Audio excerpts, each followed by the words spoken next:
Hello friends, आपका स्वागत है हमारे चैनल झक्कास एजुकेशन में। और आज हम एसएससी में आए हुए क्वेश्चन का सॉल्यूशन लेके आए हैं।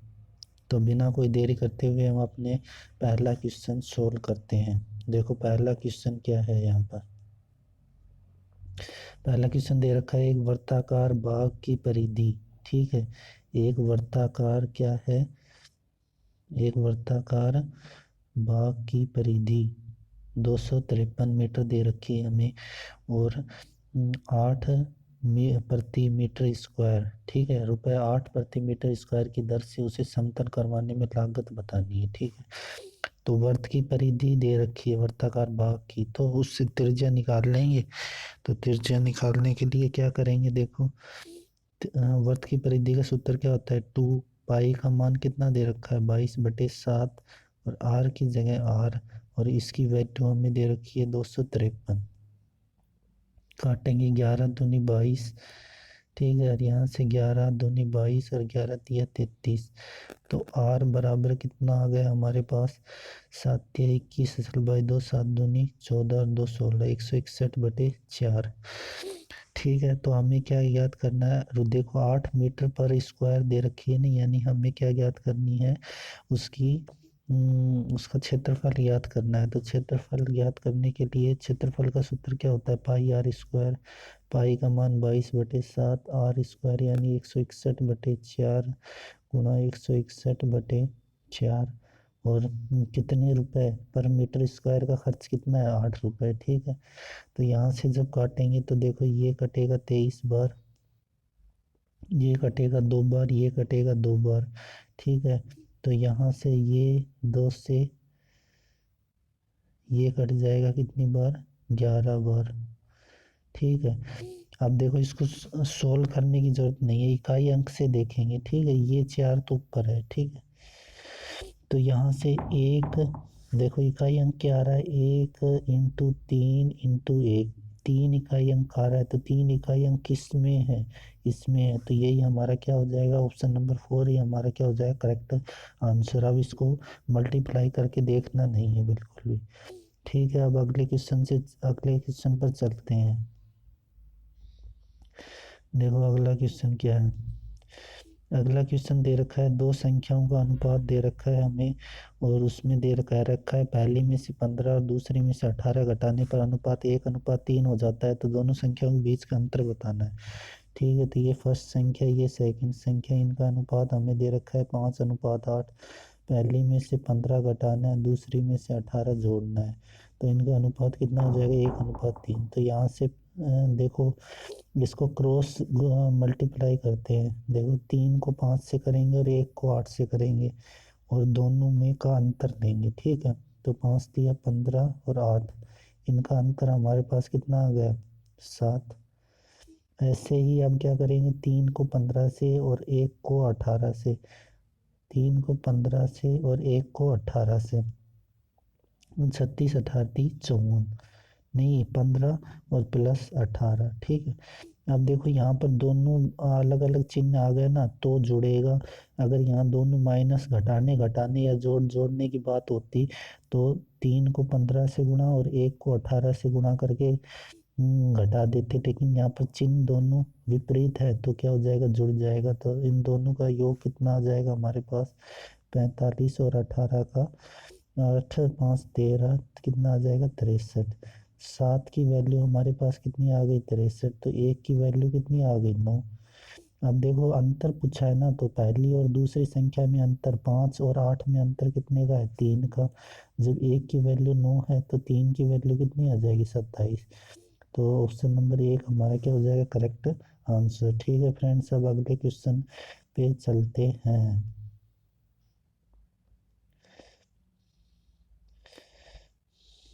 देखो अगला क्वेश्चन क्या है। अगला क्वेश्चन कह रखा है कि तेल के मूल्य में 20% की कमी करने पर, यानी 20% की कमी, 5 से 4 की कमी की। ठीक है, तो ये तो हमारा प्राइस का रेशियो आ गया, और प्राइस का रेशियो आ गया तो उसका रेशियो क्या हो जाएगा, वेट का रेशियो हो जाएगा। 4:5 हो जाएगा। इसमें देखो कितने का अंतर, एक का अंतर, एक बराबर कितना दे रखा है 15, यानी पहले वो 60 लीटर तेल लाता था, वो तो अब कितना ला रहा है, अब कितना खरीद सकता है 75। तो पहले का मूल्य बताना है, यानी 4500 में 60 से डिवाइड करेंगे तो कितना आ जाए, एक जीरो से एक जीरो, 6×7=42, 6×5=30, तो कितना आ गया 75 रुपये, हमारा करेक्ट आंसर हो जाएगा। ठीक है फ्रेंड्स, अब अगले क्वेश्चन पर चलते हैं। देखो अगला क्वेश्चन क्या है, अगला क्वेश्चन है कि अनीता एक वस्तु को उसके लागत मूल्य से 210 रुपये अधिक बेचती है, जब वह उसे उसके अंकित मूल्य से 20% छूट पर बेचती है। ठीक है, अंकित मूल्य देखो MP, SP और CP।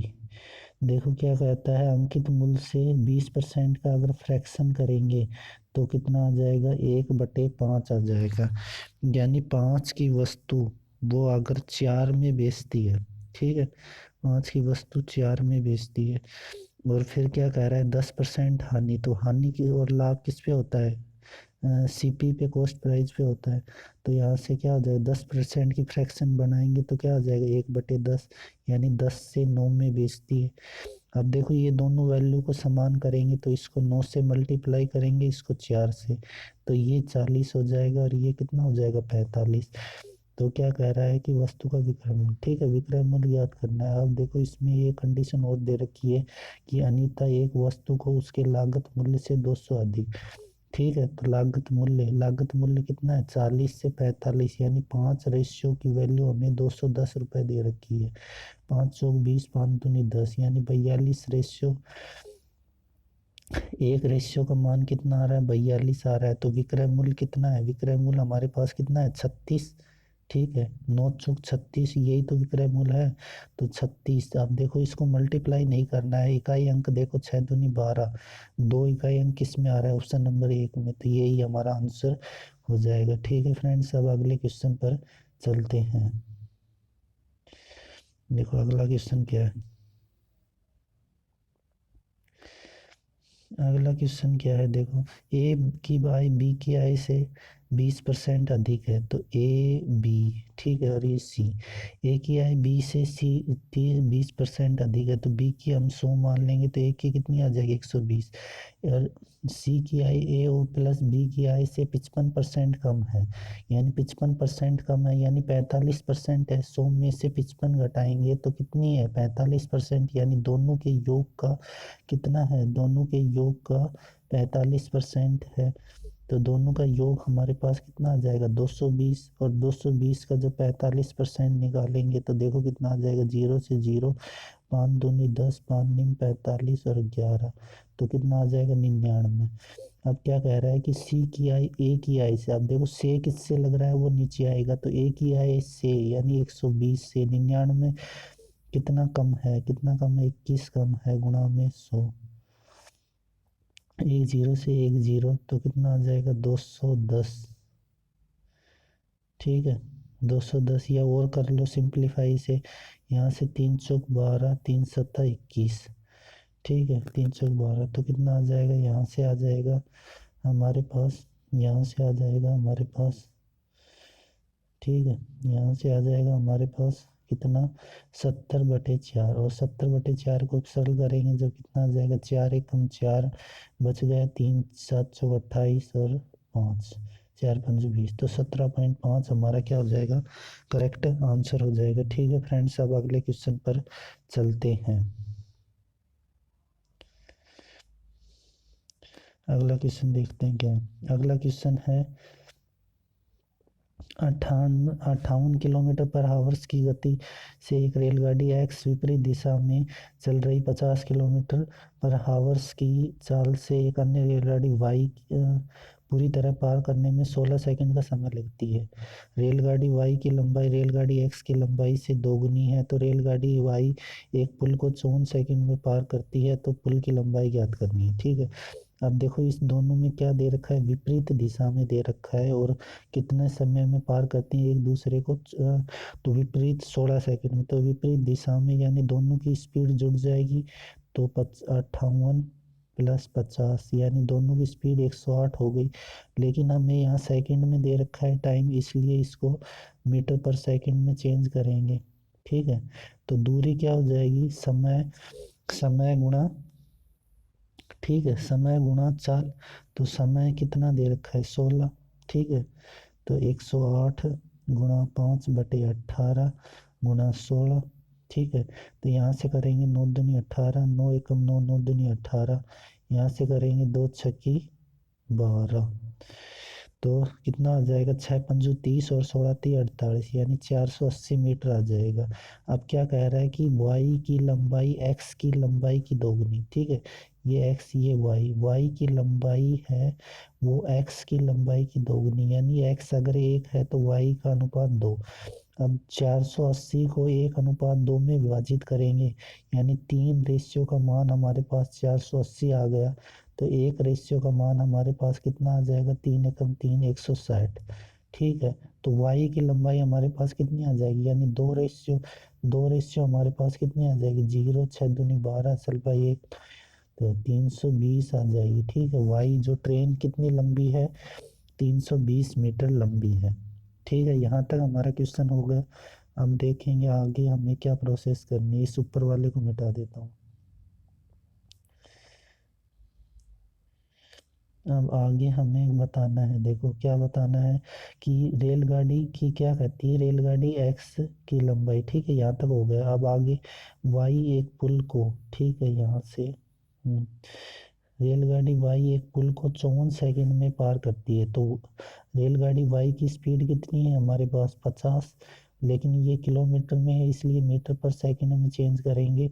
और ये 54 सेकंड में देखेंगे टोटल कितनी दूरी तय कर देगी। तो 18 छत्ती 18 × 54 और 5 × 15 और 15 × 5 75, यानी 750 मीटर टोटल दूरी तय कर ली। लेकिन ये टोटल दूरी हमारी क्या है, पुल की लंबाई और ट्रेन की लंबाई दोनों है। ठीक है, तो ट्रेन की लंबाई इसमें से घटा देंगे तो हमारे पास पुल की लंबाई आ जाएगी। तो पुल की लंबाई कितनी आ जाएगी, 0 3 4 430 हमारा करेक्ट आंसर हो जाएगा। ठीक है फ्रेंड्स, अब अगले क्वेश्चन पर चलते हैं। अगले क्वेश्चन पर चलते हैं। देखो अगला क्वेश्चन क्या है।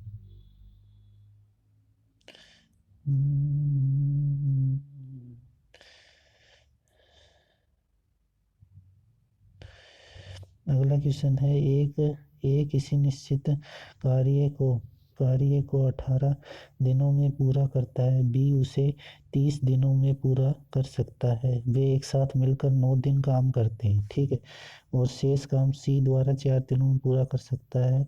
तो बी और सी एक साथ मिलकर उस काम को कितना करें। तो ए की एफिशिएंसी हमें कितनी दे रखी है, 18, और बी की 30। अगर इन दोनों का एलसीएम लेंगे तो हमारे पास 90 आ जाएगा। 18 पंजो 90 और 30 तिया 90। ठीक है, और ए और बी की एफिशिएंसी हमारे पास कितनी आ गई, 5 और 3 आ गई। ठीक है, अब ये दोनों 9 दिन पूरे मिलकर काम करते हैं, यानी 2 दिन यानी 9 दिन, 5 + 3 यानी 8 की एफिशिएंसी से 9 दिन काम करेंगे। तो टोटल कितना काम कर देंगे, 72 काम कर देंगे। तो 90 - 72 करेंगे तो बच गया कितना काम हमारे पास, बच गया हमारे पास 18 काम करवाना है। ठीक है, 18 काम सी द्वारा किया जाता है, कितने दिन में, 4 दिन में। तो जो सी की एफिशिएंसी हो गई, ठीक है, यहाँ से, ठीक है, जो 18 काम है वो सी द्वारा 18 काम 4 दिन में करना है। तो सी की एफिशिएंसी क्या होगी, 18/4। ठीक है, अब ये कटता नहीं है तो इसको ऐसे ही रहने दो। और फिर क्या कह रहा है, बी और सी एक साथ मिलकर उस काम को कितने, तो सी की एफिशिएंसी ये हो गई।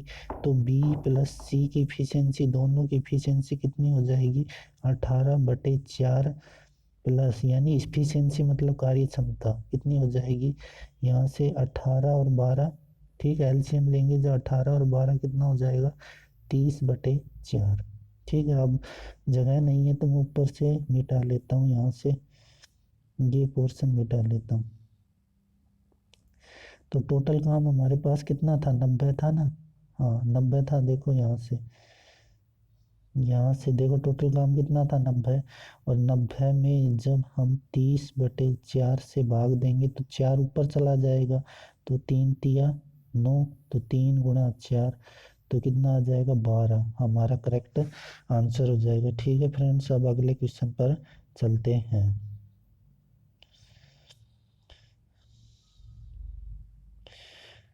देखो अगला क्वेश्चन क्या है, ये हमारा लास्ट क्वेश्चन होगा।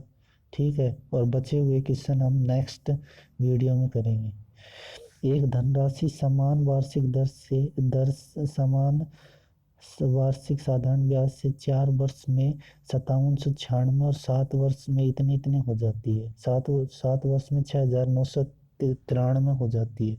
तो 7200 की धनराशि के लिए उसी ब्याज दर से 2.5 वर्ष का साधारण ब्याज ज्ञात करना है। ठीक है, तो हमें पहले क्या चाहिए, पहले हमें रेट चाहिए। तो रेट निकालने के लिए क्या करेंगे, देखो 7 वर्ष के मिश्र धन में से 4 वर्ष का मिश्र धन घटा देंगे। ठीक है, तो 3 वर्ष का हमारे पास क्या आ जाएगा, 7 वर्ष के ब्याज में से। ठीक है, साधारण ब्याज 4 वर्षों बाद।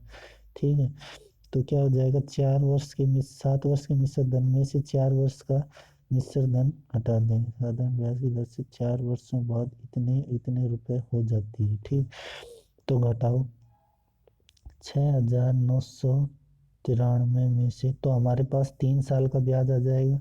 5796 घटाएंगे तो 13 में से 6 गए तो कितना बचा, 7।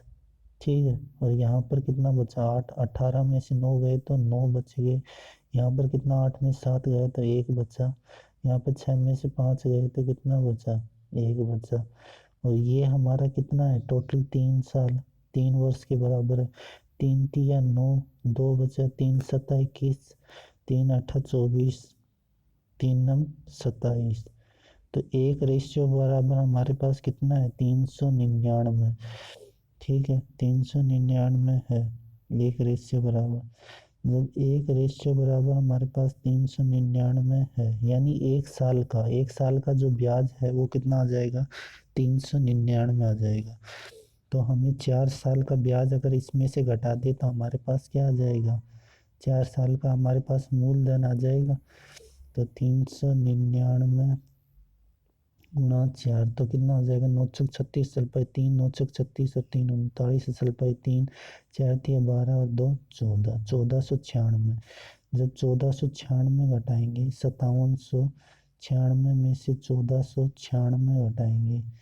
ठीक है, तो हमारे पास मूलधन आ जाएगा, कितना है, 0 0, यहाँ पर 3 और यहाँ पर 4, 4300 रुपये हमारा क्या आ गया, मूलधन आ गया। ठीक है, तो मैं इसको मिटा देता हूँ यहाँ से। 4300 रुपये हमारे पास क्या आ गया, मूलधन आ गया।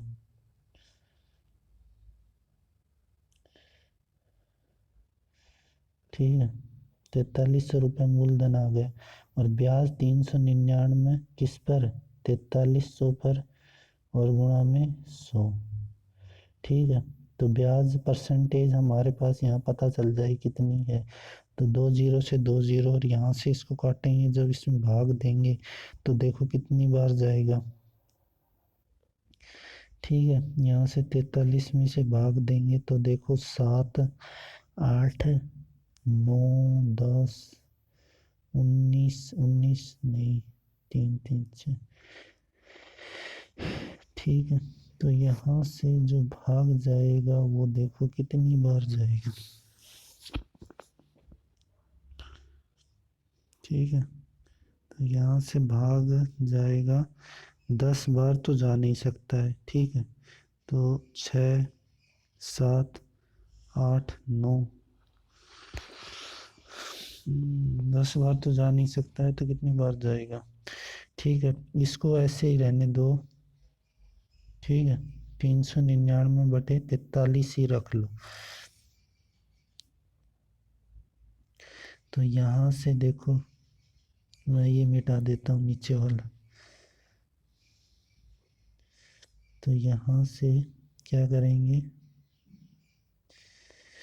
यहाँ से देखो 7200 रुपये, और उसमें वर्ष कितना दे रखा है, 5/2, और परसेंटेज हमारे पास कितनी दे रखी है, 399। ठीक है, 1496 घटाए तो 399 बटे कितना दे रखा है 43।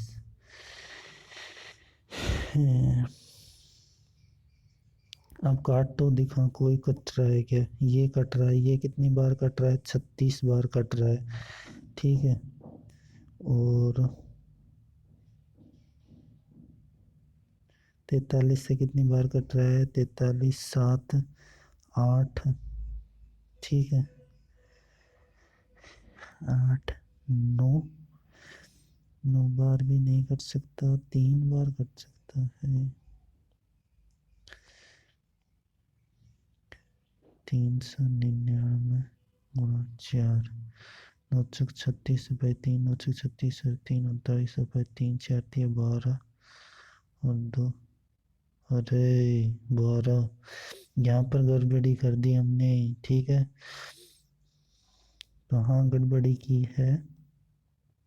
399 को 4 से मल्टीप्लाई करने में गड़बड़ी की है। ठीक है, तो 399 को जो 4 से मल्टीप्लाई करेंगे, ठीक है, 399 को यहाँ गड़बड़ी की है, तो कितना आ जाएगा? देखो, 936 असल पाई 3, 936 3 39, असल पाई 3 होगा, 4 तिया 12 और 3 15। ठीक है, तो यहाँ पर कितना आ जाएगा? 1596। और यहाँ भी कितना आ जाएगा? और ये मैं सारा मिटा देता हूँ, तो यहाँ से ये गड़बड़ी हुई है, यहाँ पर 1596 आएगा, तो 0 0 2, और यहाँ पर कितना आ जाएगा? 4200 आ जाएगा। ठीक है, 399 बटे 4200। ठीक है, और गुणा में कितना आ जाएगा? 0, 2 0 से 2 0 कट गए। यहाँ पर देखो 7 से चला जाएगा, 7 संग 42 और 7 पंचू 35, 7 पंचू 35 और 7 7 49। अब देखो 3 3 दूनी 6 और 3 एकम 3 3 दम 27, तो क्या आ जाएगा? 19/2 आ जाएगा। ठीक है, 19/2 परसेंटेज हमारी कितनी आ जाएगी? 19/2। अब ये मैं नीचे का मिटा देता हूँ, जो परसेंटेज आ जाएगी वो क्या आ जाएगी हमारे पास? 19/2। ठीक है, तो यहाँ से क्या करेंगे? हमारे पास मूलधन कितना दे रखा है? मूलधन दे रखा है 7200 रुपये।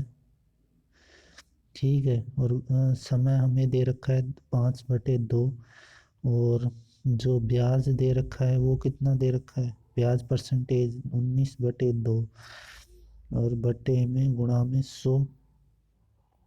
2 0 से 2 0 गए, यहाँ से 4 से जब इसको डिवाइड करेंगे तो 4 एकम 4। ठीक है, 4 एकम 4, और यहाँ से कितना बचेगा? 4 एकम 4 और 3 4 8 32, 18 बचेगा। ठीक है, तो 18 पंजू कितना होता है? 18 पंजू 90, तो 19 को 9 से मल्टीप्लाई करेंगे तो कितना आ जाएगा? 171, और 1 0 लग जाएगा। ठीक है, 90 वाला, तो कितना आ जाएगा हमारा आंसर? 1710 आ जाएगा करेक्ट आंसर। ठीक है फ्रेंड्स, अगर आपको वीडियो अच्छा लगे तो वीडियो को लाइक करें, कमेंट करें, शेयर करें, हमारे चैनल को सब्सक्राइब करें। जय हिंद, जय भारत।